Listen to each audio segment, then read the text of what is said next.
দূরে এবং কাছে যে যেখান থেকে আমার ভিডিও দেখছেন, আশা করি প্রত্যেকে ভালো আছেন, সুস্থ আছেন।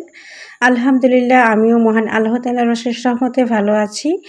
প্রতিদিনের মতো আজকেও নতুন আরও একটি রেসিপি নিয়ে আসলাম। আমার খুব পছন্দের একটা খাবার লাউ চিংড়ি রান্না করব বন্ধুরা। খুবই সহজ এবং সিম্পল করে রান্নাটা দেখাবো। পুরো ভিডিওটা স্কিপ না করে দেখতে থাকুন। তো রান্না করার জন্য প্রথমেই আমি একটা লাউ নিয়েছি।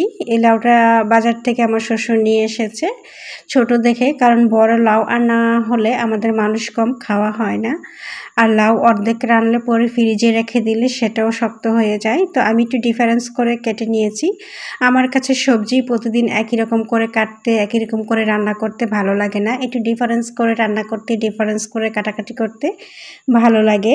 তো যাই হোক বন্ধুরা, আমি চুলার মতো চলে এসেছি রান্না করার জন্য। এখন দিয়ে দিলাম চুলার মধ্যে একটি কড়াই বসিয়ে দিয়ে দিলাম রান্নার রেগুলার তেল, 1 চিমটি পরিমাণ লবণ, 1 চিমটি পরিমাণ হলুদ দিয়ে আমি চিংড়ি মাছগুলো ভেজে নিচ্ছি। আর পরিমাণে চিংড়ি মাছটা অনেক কম দেখে কেউ অবাক হবেন না আর কিপটেও ভাববেন না, কারণ প্রতিদিন আমরা 2 থেকে 3টা তরকারি রান্না করি। তরকারিগুলো আমরা চিংড়ি মাছ দিয়েই খাই, আর বড় মাছ আমরা সবসময় ভুনা খাই।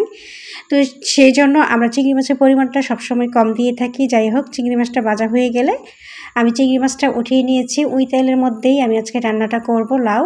তো এইখানে আমি দিয়ে দিয়েছি পেঁয়াজ কুচি আর সামান্য রসুন কুচি দিয়ে গোল্ডেন ব্রাউন করে ভেজে নিচ্ছি। তো আমার পেঁয়াজ কুচিটা ভাজা হয়ে গিয়েছে। এই পর্যায়ে আমি অল্প পরিমাণে পানি দিয়ে দেব।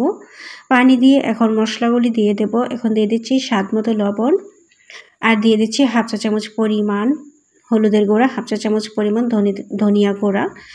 এখানে আমি লাল মরিচের গুঁড়া দেব না, এখানে দেব কাঁচামরিচ। 4-5টা কাঁচামরিচ মাঝখান থেকে কেটে আমি দিয়ে দিচ্ছি।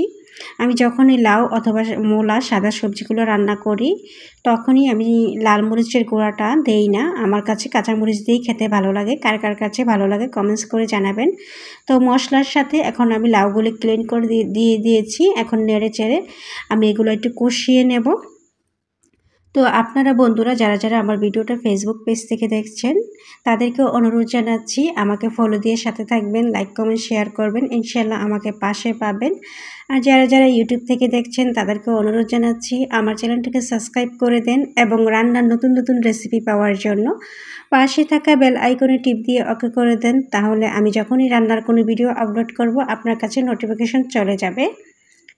তো বন্ধুরা, আপনাদের সাথে কথা বলতে বলতে আমার লাউটা কষানো হয়ে গিয়েছে। এই পর্যায়ে আমি লাউর মধ্যে পরিমাণ মতো গ্রেভি দিয়ে একটু ঢেকে দেব। ঢেকে দিয়ে আমি প্রায় 10 মিনিটের মতো কুক করেছি। চুলার আঁচটা লো মিডিয়াম রেখেছি। তো এসে দেখলাম কি যে লাউটা সিদ্ধ হয়েছে কিনা, দেখলাম 80% সিদ্ধ হয়ে গিয়েছে। তো আমি আরও 5-6 মিনিট কুক করে নেব। তো আরও 5-6 মিনিট কুক করে আমি লবণটা দেখছি, লবণটা ঠিক আছে আলহামদুলিল্লাহ। তো আমার লাউ রান্নাটা প্রায় হয়ে এসেছে। তো এখন আর বেশি জাল করব না। এখন দিয়ে দেব ধনিয়া পাতা। আমার কাছে ধনিয়া পাতা ছিল না, টাটকাটা ফ্রিজে থাকা ছিল, তাই ফ্রিজে থাকা ধনিয়া পাতায় দিয়ে দিলাম। আর লাউ রান্না যদি ধনিয়া পাতা ছাড়া হয় আমার তো একটুও ভালো লাগে না। ধনিয়া পাতা দিয়েই লাউ রান্নাটা খুবই ভালো লাগে। যাই হোক, আমি চুলাটা অফ করে দিলাম। তো এখন বলতে পারেন চিংড়ি মাছ কোথায়? চিংড়ি মাছ দিচ্ছি পরিবেশন যখন করব তখন, কারণ চিংড়ি মাছটা তরকারির সাথে দিলে বেশি কুক হয়ে গেলে আমার কাছে আবার ভালো লাগে না। আজকে একটু ডিফারেন্স করে রান্না করলাম। আমার মেয়েরা চিংড়ি মাছটা খেতে অনেক পছন্দ করে। খাবারের জন্য পরিবেশন করে নিচ্ছি। এই পর্যায়ে আমি দিয়ে দিচ্ছি উপরে চিংড়ি মাছগুলা। আর এই চিংড়ি মাছগুলো আমার মেয়েরা অনেক আনন্দ করে খেয়েছে। কেমন হয়েছে রান্নাটা কমেন্টস করে জানাবেন।